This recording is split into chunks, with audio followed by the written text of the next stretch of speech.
meditar na palavra do Senhor? Livro de Ruth, capítulo 2, podemos ficar de pé? Para nós lermos.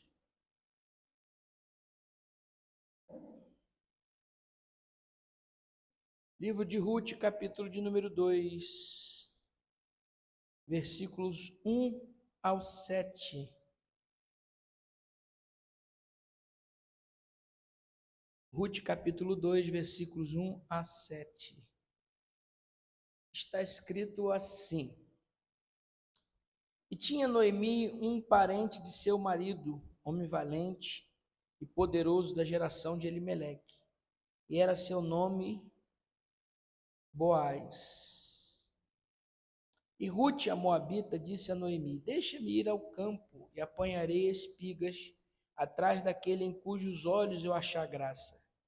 E ela lhe disse: Vai, minha filha. Foi, pois, e chegou e apanhava espigas no campo após os segadores. E caiu-lhe em sorte uma parte do campo de Boaz, que era da geração de Elimeleque. E eis que Boaz veio de Belém e disse aos segadores: O Senhor seja convosco. Disseram-lhes: O Senhor te abençoe. Depois disse Boaz a seu moço que estava posto sobre os segadores: De quem é essa moça? E respondeu o moço que estava posto sobre os segadores e disse: Esta é a moça moabita que voltou com Noemi dos campos de Moabe. E disse-me ela: Deixa-me colher as espigas e ajuntá-las e as gavelas após os segadores. Assim ela veio e, desde pela manhã, está aqui até agora, a não ser por um pouco que esteve sentada em casa. Pai, essa tua palavra que foi lida será ministrada nesta noite, continua falando em nossos corações, como tu tens falado desde a hora que pisamos neste ambiente, em nome de Jesus. Amém. Graças a Deus. Poder sentar? Meus irmãos,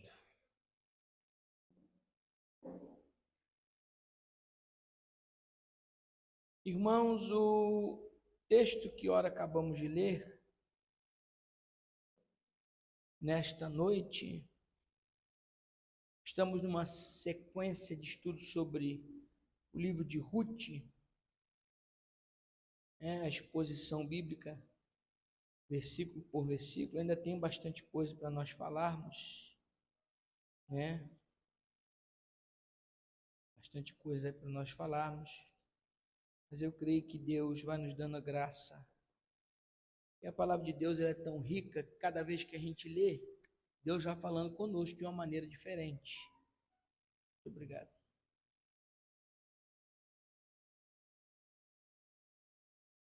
Então, este capítulo do livro de Ruth, nós podemos começar a entender que a agenda de Deus, na sua maioria das vezes, ou em todas as vezes, eu gosto de dizer que todas as vezes, a agenda de Deus, ela sempre prevalece em relação aos nossos planos. Sempre. Sempre a agenda de Deus prevalece. Sempre. Tem um versículo na Bíblia que diz assim: o homem faz planos, mas a última palavra vem do Senhor. Esse versículo está lá em Provérbios 16. Abra sua Bíblia aí. Provérbios 16.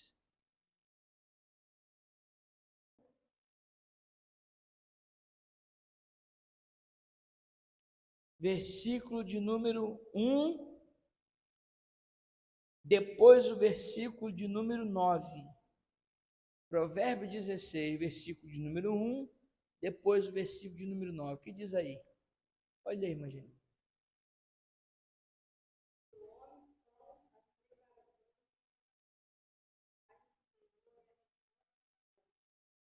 Nove agora.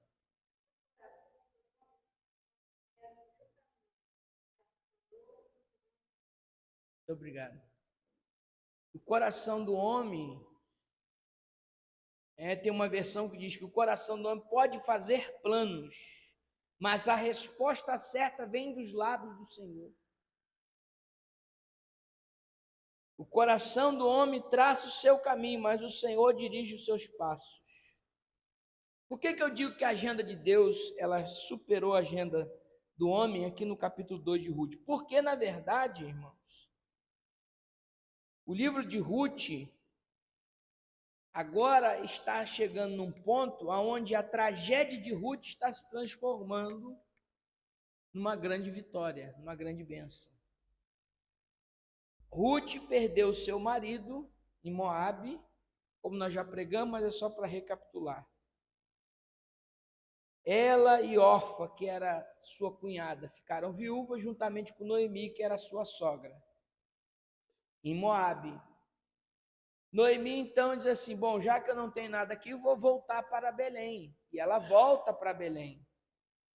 A palavra Belém significa casa do pão. Então ela sai de Moabe e volta para Belém. Porque Deus já havia respondido às orações do povo e já havia dado alimento para Belém novamente.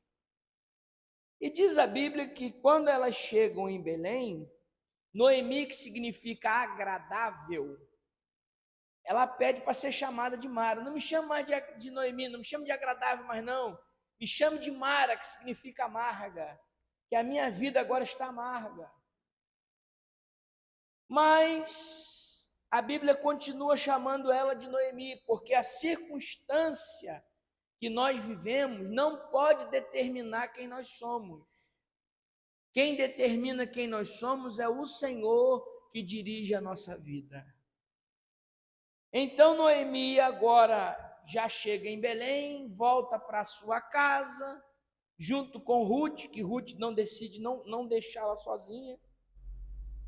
E a Bíblia diz que quando ela volta para casa, e elas estão em casa, Ruth então vai se valer da lei que dizia que as mulheres viúvas tinham direito de trabalhar no campo.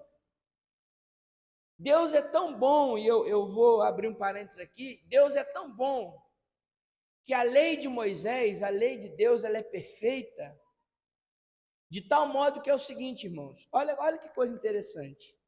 A lei diz o seguinte: se lá na sua casa, vamos supor que lá na casa da irmã Nilza tem um pé de manga, não sei se tem. O que tem de pé lá de fruta lá, irmã Nilza? Cerola, tá? Tem um pezinho de acerola lá. É bom fazer um suco de acerola, tomar, que é rico em vitamina C.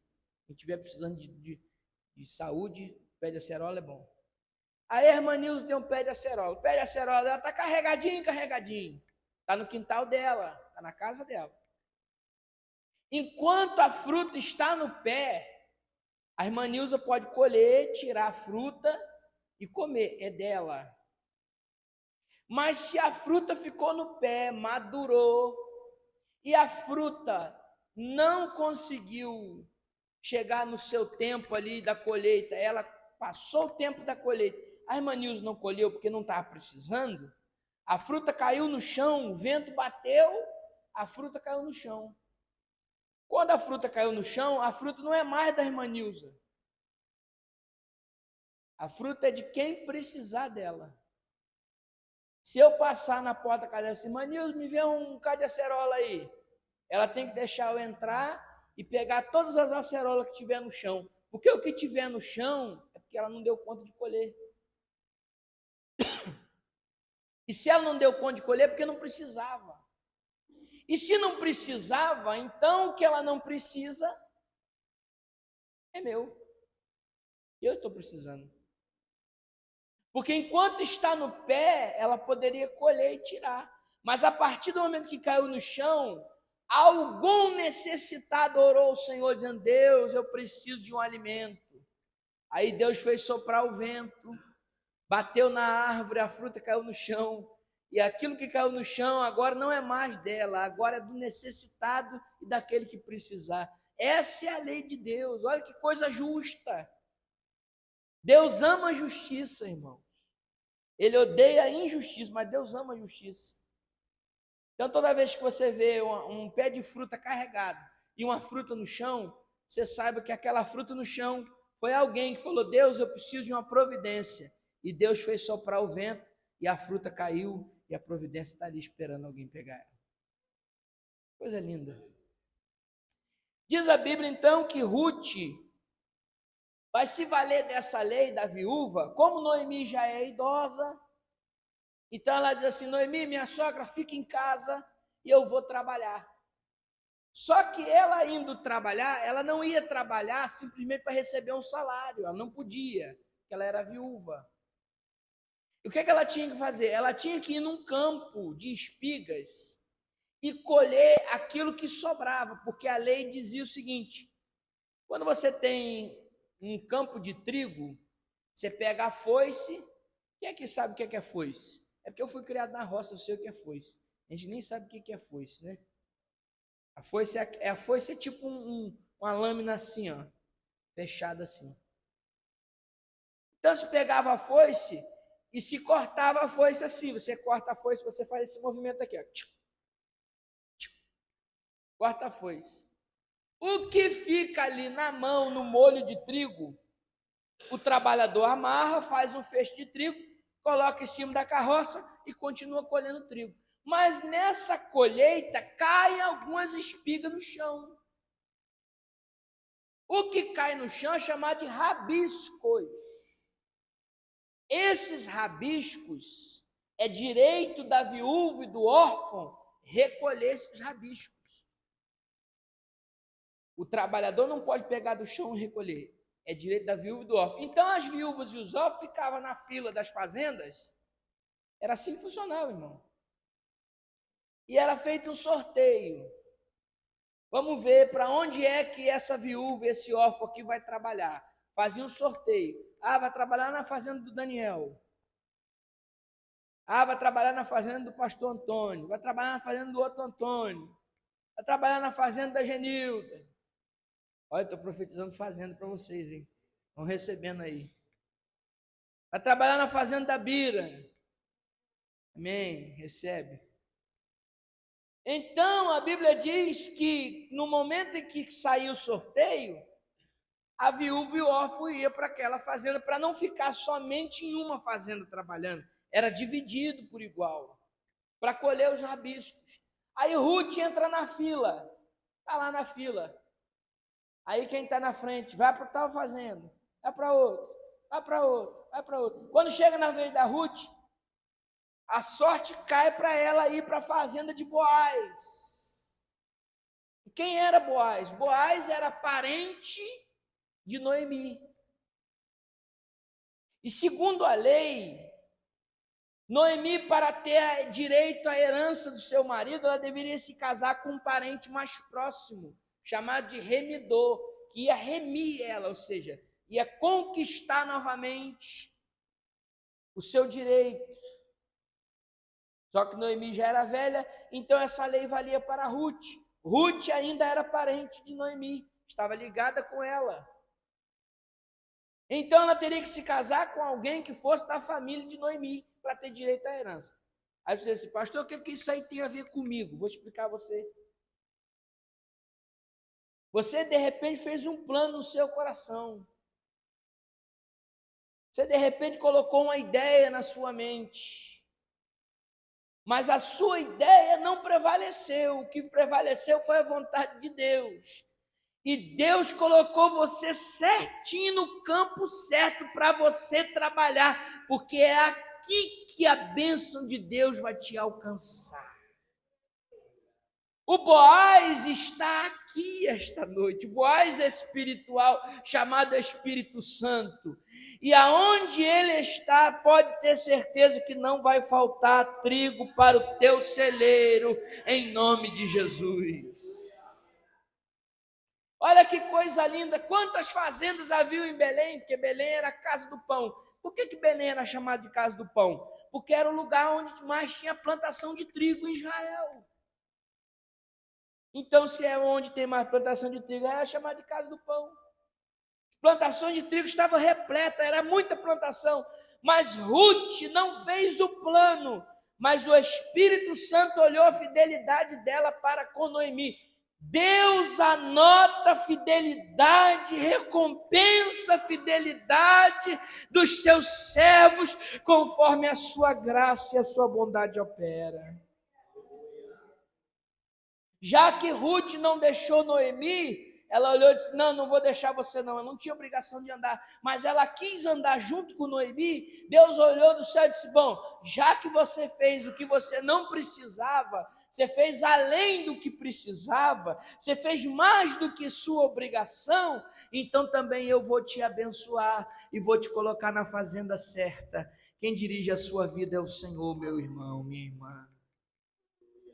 Muitas vezes eu vejo muitos crentes dizendo assim: ah, o diabo fez isso na minha vida, ah, Satanás fez isso, e o diabo colocou isso aqui na minha vida e colocou isso na minha vida. Não. É claro que tem provas que nós escolhemos abraçar pelas nossas decisões. Mas quem dirige a sua vida e a minha vida não é Satanás. O diabo não tem esse poder todo de mexer na sua vida do jeito que você está pensando, não. O único que tem o poder de mexer na sua vida dessa maneira chama-se Senhor Jesus. Ele está mexendo na tua história, na tua estrutura. Ele é mais. A agenda de Deus prevalece.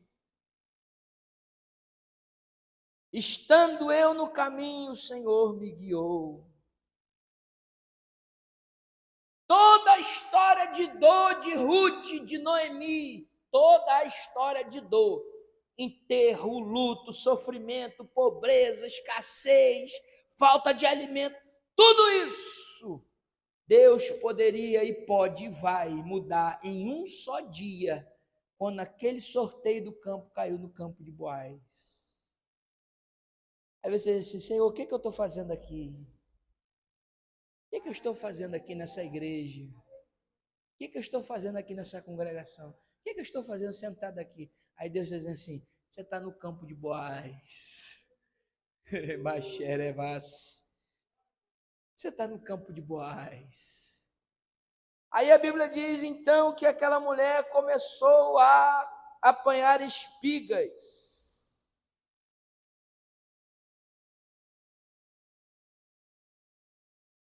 E quando Boaz olhou para aquela mulher, ele perguntou assim: quem é essa moça? Ruth tinha algo diferente que despertou em Boaz o interesse. Assim, quem é essa moça? Qual é a diferença que nós temos feito no nosso dia a dia para alguém nos notar? Você sabe que eu não sou muito ficar contando a minha história, minha vida na igreja, não. Mas o que me fez me apaixonar pela irmã Isabel, que hoje é minha esposa, é que nós estudamos juntos, nós nos conhecemos no ensino médio, no colégio. E eu olhava para ela assim e dizia: essa menina é diferente. Ela tinha algo diferente. Ela tinha um brilho diferente, um comportamento diferente. Quantas e quantas mulheres estavam colhendo espiga nesse dia no campo de Boaz? Eu digo a vocês, com certeza muito mais de 10, muito mais de 50. Mas Ruth tinha algo especial e diferente e chamou a atenção de Boaz.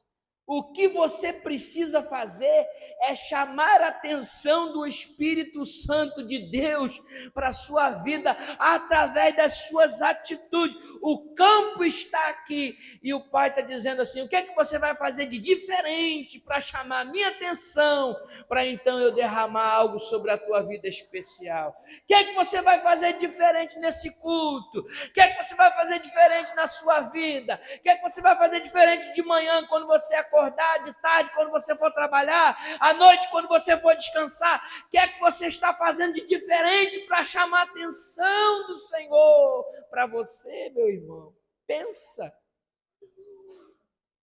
Porque se você quer algo extraordinário de Deus, então você precisa fazer algo extraordinário para Deus. Você precisa chamar a atenção de Boaz. Ruth não chamou a atenção de Boaz porque era sensual. Ruth não chamou a atenção de Boaz porque ela era lasciva nas suas vestes, nem no seu olhar. Porque tem pessoas que, para ser sensual, ela não precisa botar uma roupa sensual, não, ela basta olhar. Tem olhares sensuais. Ruth não tinha um olhar sensual, não.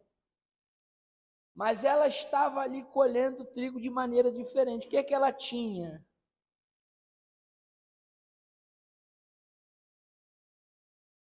Versículo 7 diz o que ela tinha.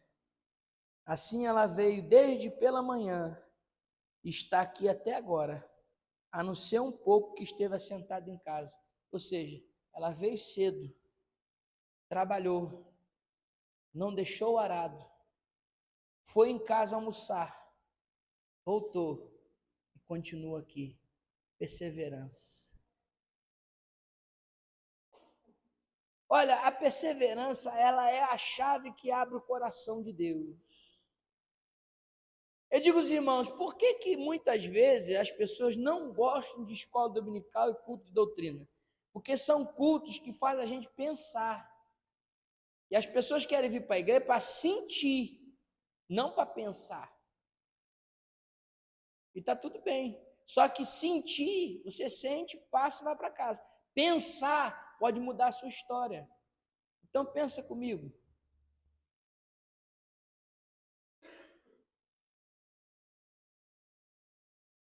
Vai lá, avança um pouquinho aí, Ruth. Logo à frente assim de Ruth, poucos capítulos depois, 1 Samuel.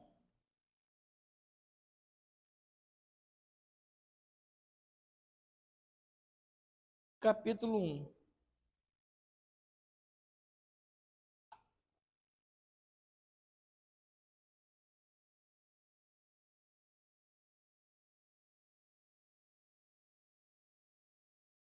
Versículo de número 12.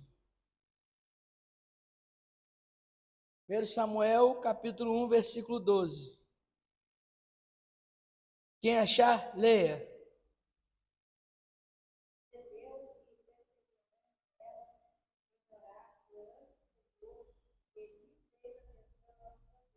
Então, peraí. Às vezes as pessoas pensam que o que fez Ana receber o milagre dela foi o fato dela ter feito um voto ao Senhor, dizendo que ia devolver o filho, nada disso.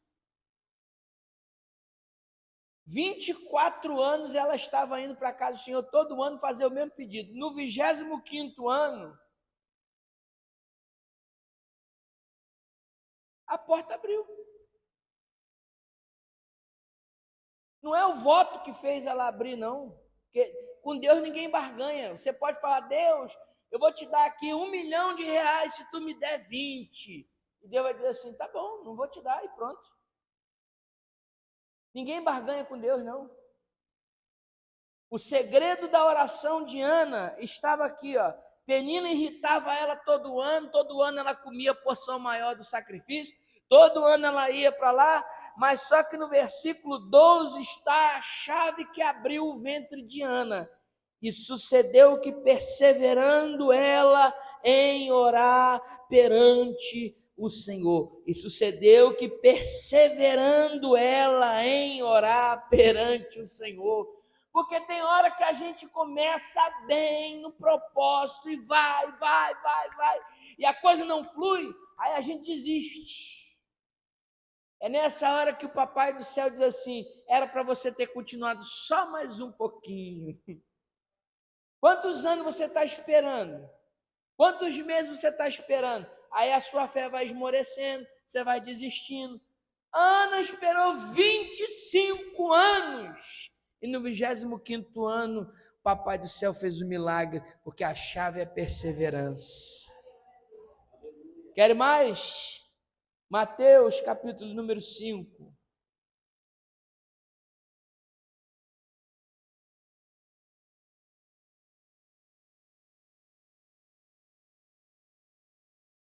Mateus capítulo 7, versículo 7. 7:7.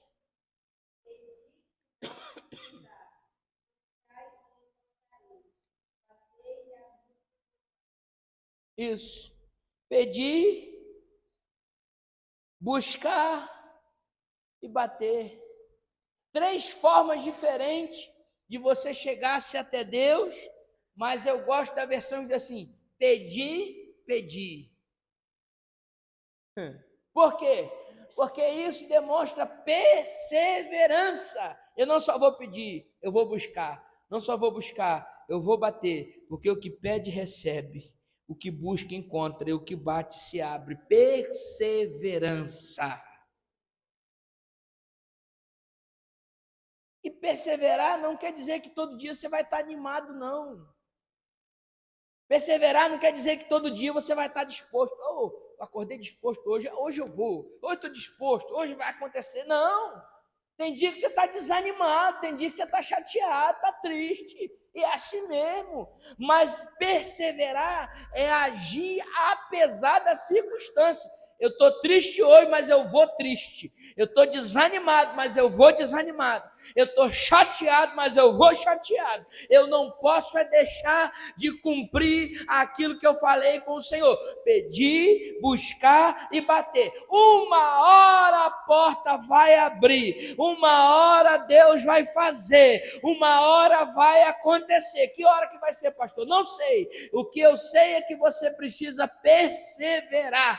Ruth não saía do campo. Ia de manhã, trabalhava, almoçava, voltava, ficava até o pôr do sol. Ana orava todos os anos, 25 anos orando e perseverando em oração. Jesus deu a chave da vitória para nós, diz assim: pedi e dá-se-vos-á. Então é o que? Perseverança. Não desista, porque pode ser, eu não sou leviano dizer que é, mas pode ser que esteja bem perto o dia da tua vitória e por pouco você não perde ela. Então persevera, continua, levanta a cabeça, continua, porque a vitória está no final, não está no começo nem no meio, está no final. E se caso no meio você desanimar, livro do profeta Abacuque,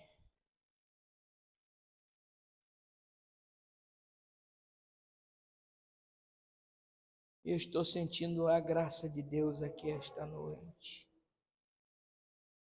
Livro do profeta Abacuque, se você está com dificuldade de achar, é antes de Sofonias. Piorou, pastor. Abacuque 3, versículo 2. Ouvi, Senhor, a tua palavra e temi. Aviva, ó Senhor, a tua obra no meio dos anos. Pronto, o segredo está aqui. Porque no meio a gente tem vontade de parar. Então, quando você estiver assim, desanimado, é a hora de você clamar por avivamento. Senhor, me aviva minha alma, aviva o meu espírito, aviva o meu coração, para eu continuar crendo, para eu continuar acreditando, para eu continuar perseverando, para eu continuar indo, para eu continuar buscando, para eu continuar pedindo ao Senhor, porque uma hora vai acontecer, não é possível que isso não vai acontecer, uma hora vai. A perseverança é o segredo da vitória. Perseverança é o segredo da vitória. Vamos voltar lá para Ruth. Irmão, não é fácil não. Não é fácil não. Mas vamos caminhando. Você está com a crise? Vive a tua crise. Amanhã é outro dia. Está ruim hoje? Faz igual Jacó. Eu aprendi com Jacó que toda vez que eu estiver no meio do deserto, que eu não vejo esperança, que eu não vejo saída, eu pego uma pedra, faço de travesseiro e vou dormir. Amanhã é outro dia. E Jacó fez isso.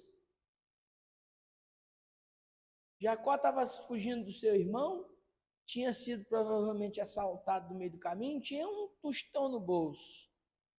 Desesperado.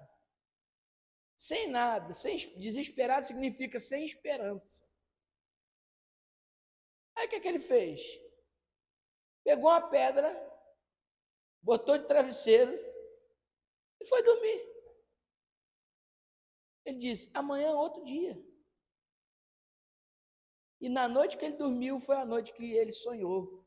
E que Deus abriu o céu e ele viu anjo subindo e anjo descendo na escada que ele foi sonhar. Então eu vou dormir. Eu não vou me preocupar com coisas que não estão no meu controle. Tem coisas que é do controle de Deus. Ruth tinha uma outra qualidade, além da perseverança. O que era? Ânimo. O ânimo, quando falta o ânimo, meu Deus, só Jesus. Vem o desânimo. Desânimo é a falta de ânimo. Quando vem a falta de ânimo, meu Deus.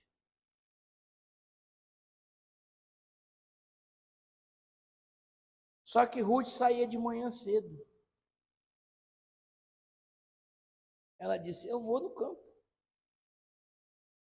Alguém poderia até pensar assim: poxa vida, essa mocinha aí vem trabalhar aqui todo dia de manhã. Será que ela não tem vergonha, não? Que vergonha de quê? Não vergonha, não. Vou levantar cedo e vou à luta.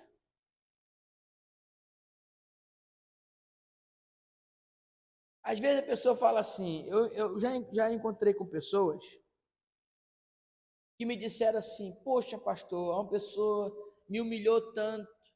Aí usa essa palavra, né? Me humilhou.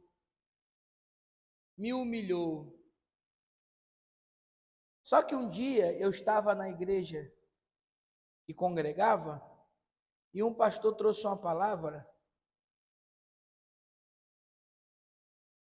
lá na carta de Tiago. Abre sua Bíblia aí. Tiago é antes de 1 Pedro.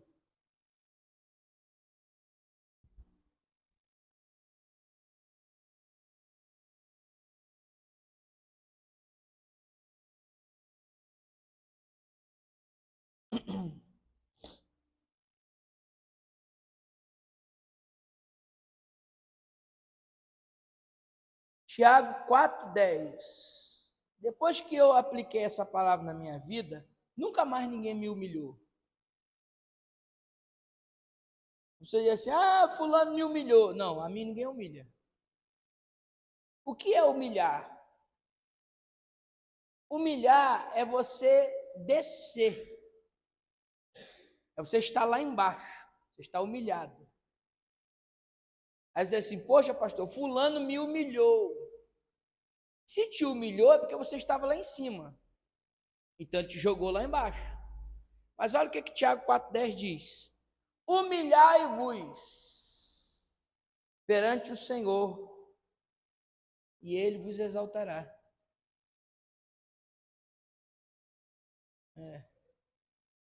É o ditado, né? Mas a Bíblia não diz que os humilhados serão exaltados. A Bíblia diz que nós temos que nos humilhar diante do Senhor. A Bíblia não diz que os humilhados serão exaltados. Teve até uma vez que uma pessoa falou assim: os humilhados serão assaltados. Foi misericórdia, já está humilhado e ainda assaltado? Não. Deus te abençoe e te elimine, misericórdia. Os humilhados serão exaltados. Isso não está na Bíblia, não. A Bíblia diz que Deus dá graça aos humildes. Mas ela diz assim: humilhai-vos. O que é humilhai-vos? Humilhai-vos significa que eu tenho que tomar a decisão de me humilhar. É um imperativo, é uma ordem. Humilhai-vos. Mas humilhai-vos diante de quem? Perante o Senhor. Porque se você já está no chão, perante Deus, humilhado, curvado, se você já está diante do Senhor desta maneira, quem é que vai poder te humilhar se você já está humilhado diante de Deus? Ninguém humilha o servo do Senhor, porque o servo do Senhor já está humilhado. Mas ele não está humilhado diante de homem, ele está humilhado diante de Deus. Então, quando alguém tenta nos humilhar, aquilo ali bate e cai no chão, não entra no nosso coração, porque nós já estamos humilhados perante o Senhor. E a Bíblia diz: humilhai-vos perante o Senhor, para que a seu tempo vos exalte, ou ele vos exaltará. Então tem gente que diz, eu estou humilhado, me humilharam, me humilharam, me humilharam. Se te humilharam é porque você não estava humilhado. Mas se você está humilhado diante de Deus, ninguém pode te humilhar, porque você já está nos pés do Senhor, nosso Deus. Humilhai-vos perante o Senhor, e Ele vos exaltará. A Ruth não estava sendo humilhada, ela se humilhou. Ela desceu. Ela foi uma mulher que em Moabe era próspera, tinha fazendas, porque a Bíblia diz que eles foram para os campos de Moabe, então eles tinham fazendas em Moabe. Mulher rica, agora é pobre, colhendo as espigas, os rabiscos que estavam ali na terra, o resto de que alguém ceifou, mas é desse resto que Deus começou a fazer um milagre na vida de Ruth. Tem gente diz assim, eu estou vivendo do resto, eu estou no resto. Você está no resto não, você está na mão de Deus.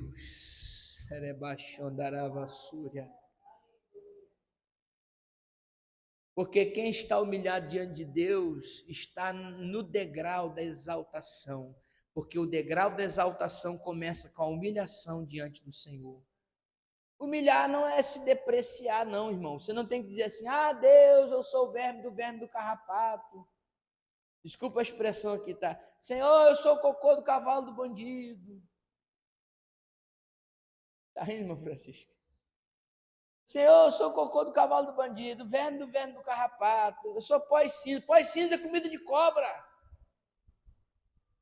Senhor, eu não sou nada. Quando você diz para Deus que você não é nada, você está dizendo para Deus assim, ô Deus, que bela coisa que o Senhor comprou na cruz do Calvário através do teu filho, o Senhor não comprou é nada. Não diga para Deus que você não é nada. Diga, Senhor, diante da tua grandeza, eu sou pequeno, reconheço que preciso da tua misericórdia. Isso é se humilhar.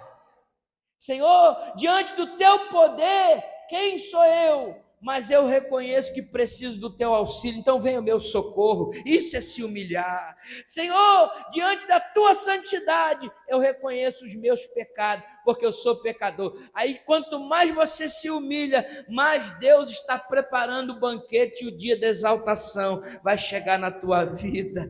Se humilha diante de Deus. Deixa que Deus te exalte.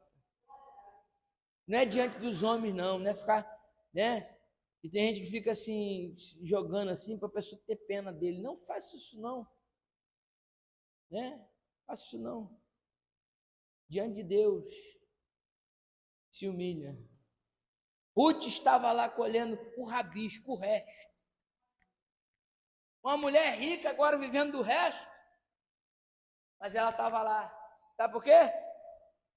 Porque ela teve fé, ela disse para Noemi, o teu Deus agora é o meu Deus. Ela pegou o Deus de Noemi para ela. Aí Deus olhou do céu e disse, gostei de você, fechei contigo. Mas teve o tempo da provação. De manhã, todo dia ela ia lá. Passava o dia todo trabalhando. Quem é essa moça? Essa é a moabita que voltou com Noemi dos campos de Moabe. Quem é essa moça? Tem algo diferente nela. Ela persevera, ela é animada, ela se humilha. Deus abençoe você. Receba essa palavra em nome de Jesus. Deus tem um tempo para todas as coisas. Guarda firme este propósito, porque maior é o Senhor que está conosco. Vai nos dar vitória. Amém, meus irmãos? Graças a Deus.